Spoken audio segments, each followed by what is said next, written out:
Well, guys, this is the lecture number 3. Today, we are going to discussing the international standard on auditing. Okay, you have to understand that actually these are authoritative rules issued by the International Auditing and Assurance Standard Board, and we call that as International Auditing and Assurance Standard Board. Okay, and they guide the auditors that when auditing the financial statement, the historical financial statement. So it's basically you may say like it's a global rule book for auditor. Okay, so when auditor auditing the historical financial statement, so these rules, International Standard Auditing, which was issued by the International Auditing and Assurance Standard Board to guide the auditor. So International Standard Auditing are authoritative rules, and these rules are issued by the International Auditing and Assurance Standard Board, IAASB. Now they guide the auditors when auditing the historical financial statement. So you have to understand this a way like it's a global, let me write it here, is a global rule book for auditor. Okay.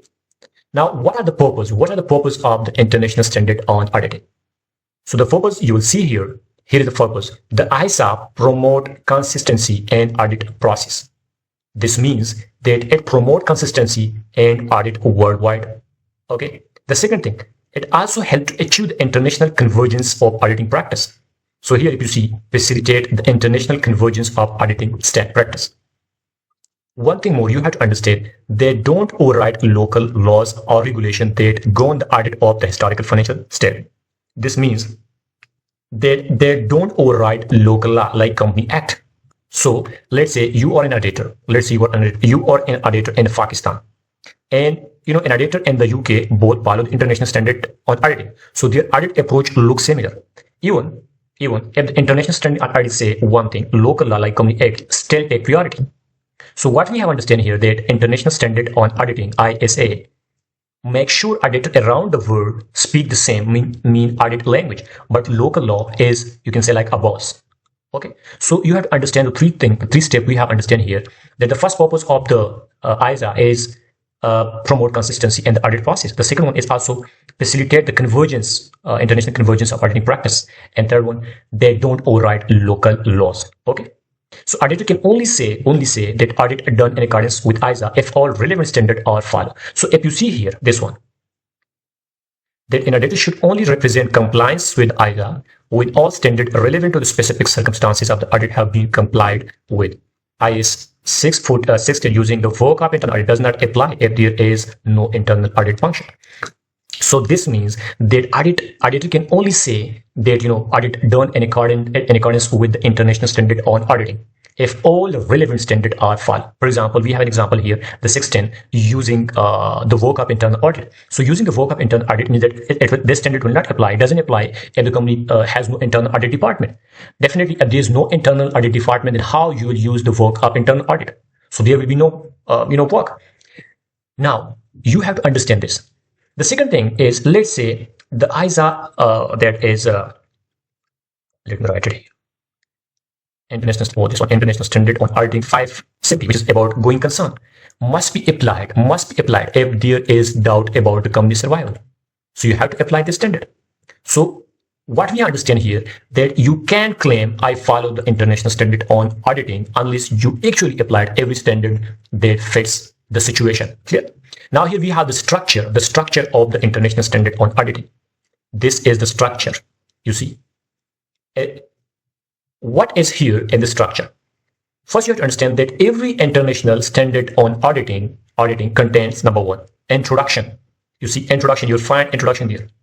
Objectives, definitions, requirement, application, and explanatory material. So, for example, you have a standard, and that is, let's say, ISA 200. So start with the objective of the audit and the definition of the key terms. Like you have the International Standard on Auditing, and that is 315. Let's explain the requirement by identifying and assessing the risk. So each ISA is like a mini chapter. First, it tells you the goal, then rules, then example to help you apply them. Okay, so you have to understand that auditor must read the entire text of the International Standard on Auditing to understand objectives and apply requirement properly. if you only read the summary of the, let's say, the standard 240, that's related to fraud, so you might miss important guidance on auditor responsibility. So you have to, read the entire text. Definitely, when you do this, you'll understand the objective, you'll understand how to apply and how to apply the requirement properly. So if you skip one thing like explanatory material and in a standard like 330, you may misunderstand how to respond to assess risk. It's about risk. So don't just scam. Auditor need the full picture to apply the international standard on auditing. Clear? Okay, this is about the international standard on auditing, and you also have to understand here we have the last thing in this topic, and that is about conduct. That audit conducted in accordance with ISA must consider the requirement, and here we have. So when auditing under ISA, auditor must consider that ISA themselves plan, evaluate controls, obtain evidences, form conclusion and report. Then as relevant professional bodies like ACCA, legislation and regulation, you have to consider being an auditor. In the terms of the audit engagement, we discuss this, and a reporting requirement. Okay. This means that auditor and ACCA framework must follow both the ISA and ACCA ethical guideline. Auditor in a company audit must also respect the Company Act requirement along with ISA.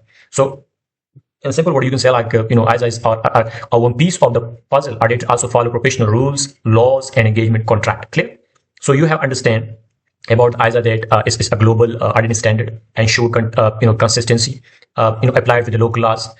We also discussed that each ISA has objective requirements and guidance, and we also discussed that auditor must read full text, and we also discussed this compliance means applying all relevant standard. So you have understand this topic. Now let's move on to discuss the audit process, and this is also a very important, and I have to explain this in a very simple word because this is very important, and you have to a better understanding about this topic. So let's start from this audit cycle, and you have to understand this clearly because this is very important. So here we have a graphic, you may say like this one. So what you have to understand that first you have to understand that what we mean by the audit cycle. This one, audit cycle. So audit cycle is basically a complete step by step process, and the process an auditor follow to perform audit and audit from the beginning to end. So we call that is audit cycle. Audit cycle is basically a step-by-step process, a complete step-by-step process that auditor have to follow when they are performing audit from start to end. Okay, so think it's like a roadmap. You may say like a roadmap of audit work. You may say like a road. Let me write it here. Roadmap of auditor work. Clear? Now let's start from here. The first step you have to understand, and that is this is the step number 1. Agree to term of engagement. Agree to term of engagement. This is the first step. So auditor and client. Here you will have auditor, and here you will have client. Both of them agree on what? Scope, responsibilities, fees, and definitely timing through engagement letter. So both client and auditor agree on scope, responsibilities. Let me write it here clearly. Scope, responsibilities, and fees, and timing. And this has to be done through engagement letter. Clear? So auditor agrees to audit a manufacturing company for 1 year accounts. Auditor can also agree to audit a hospital financial statement for 6 months. So just like before, I have told you that let's say you are a tutor, you are a teacher, you are a mentor to someone. So you and your student, both of you, agree on the subject, that timing, and the payment, the fees. So auditor does the same. He officially accepts the job with the clear rules. Okay. Then the second step you have.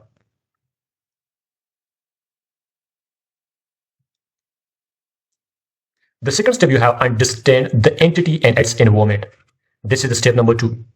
Understand the entity and its environment. What does it mean? It means that, with auditor studies the client business, industry, and risk. So understanding the entity and its environment means that auditor studies the entity, business, the industry, the risk, the associated risk. So if the client is, let's say, if the client is bank, auditor learn about the deposit, about the loans, and about interest payment, which is related to the bank sector. Now if the client is let's say a school education, so auditor understand the P collection, salaries, and donation, and so on like that. So you cannot check accounts blindly. First auditor learns how the business work, like knowing the rules of a game before playing. Okay, then the step number 3 is your planning stage. This one. This is the step number 3. Here you will have to plan the audit. You plan the audit here. This means that auditor prepare an audit plan, mean focus area, team roles, and timeline. So auditor decide to spend more time checking, case transaction and retail shop. Auditor, assign one team member to check the payroll and another to check the inventory. So it's like, planning a road trip. You may say like, when you are planning a road trip, so you decide the route, who drive, how long it will take. Auditor, does the same before testing. And then you have move on to the step number 4, which is your assess risk and internal control. This is step number 4. Audit identify the risky area and evaluate the internal control. If a person, let's say, if a person handles cash and also record cash, so you may say that the fraud risk is high there. Now, if sales are recorded manually without check, so definitely there will be chances high risk of chances of the error. So error risk is high there when they are recording manually without check. So you say like that, auditor looks for the danger zone in accounts, places where mistake or fraud are more likely. So this is about assess risk and internal control. Then you'll have a step number 5, which is about testing, test operating effectiveness of control. This one. And this means that auditor check whether the company controls actually work or not. So the auditor is actually looking for the company control, and we call that test operating effectiveness of control.